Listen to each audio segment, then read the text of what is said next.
saya Nur Zamalina. Hari ni saya nak buat demo tentang aloe vera gel. Tujuan saya buat demo ni lebih kepada nak menunjukkan tentang kesihatan diri kita, terutamanya tentang usus.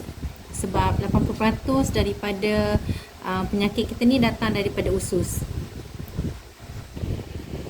Depan saya ni ada 3 gelas 2 gelas ni saya akan isikan dengan air mineral. Saya gunakan ubat betadine ni untuk menunjukkan usus kita yang kotor akibat banyak sangat makan makanan yang tak sihat. Nasi biryani lah, nasi lemak lah, 10 tahun, 20 tahun, 30 tahun, 40 tahun. Nampak? Dah lama sangat kita makan kan. Sekarang saya ambil Maggi. Maggi ni mewakili usus kita lah, yang boleh mengembang dan menguncup. Okey, tengok usus kita ni, akibat kita makan macam-macam kan, sampai dah jadi hitam. Nampak hitam kan. Lepas tu kita minum pula 8 gelas air sehari. Sebab apa orang cakap nak buang toksin-toksin dalam badan tu kena minum 8 gelas air sehari. Ini air mineral ni, nampak tak? Tak ada kesan pun kan. So apa kita nak buat sekarang ni? Kita ambil aloe vera. Okey, untuk kita cuci usus kita ni dengan aloe vera. Sebab apa, bila kita minum aloe vera ni, dia boleh buang semua toksin-toksin dalam badan kita. Sebab apa? Sebab dia ada saponin. Saponin tu ialah macam buih semula jadi. Okey, kita celup.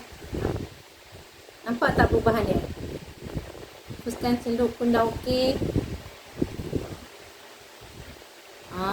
Bersih dah usus kita ni. Aloe vera ni boleh serap semua toksin-toksin dalam badan kita. Barulah badan kita ada protection kan. Lepas ni kalau kita nak makan apa-apa makanan viral ke apa ke, nampak dia dah tak serap. Sebab dia dah ada, sebab apa, saponin tu dah menyerap dah. Dia dah menyerap, badan kita dah ada protection. Okey. Lepas ni kalau kita nak minum lepas ni, usus kita ni kita campur dengan aloe vera ni, bersih dah usus kita ni. So lepas ni kalau nak minum air kosong tu, campurlah dengan aloe vera sikit. Okey, dia dapat menyingkirkan toksin dalam badan kita dan membantu untuk mengeluarkan toksin-toksin tu melalui najis. Okey. Satu lagi kebaikan aloe vera kita ni bagi orang yang tak sihat tu, nampak kalau dia minum air mineral ni, nampak tak lampu tu? Ni menunjuk mewakili lah tenaga kita tak berapa nak ada kan.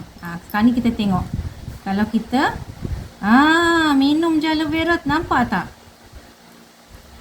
Menunjukkan aloe vera ni juga boleh memberi kita tenaga. Okey, mana yang tak sihat tu, bila dikonsum aloe vera tu, nampak bagi tenaga yang banyak sangat pada kita. Cerah tak lampu tu, compare dengan air biasa tadi kan, air mineral tu. Okey.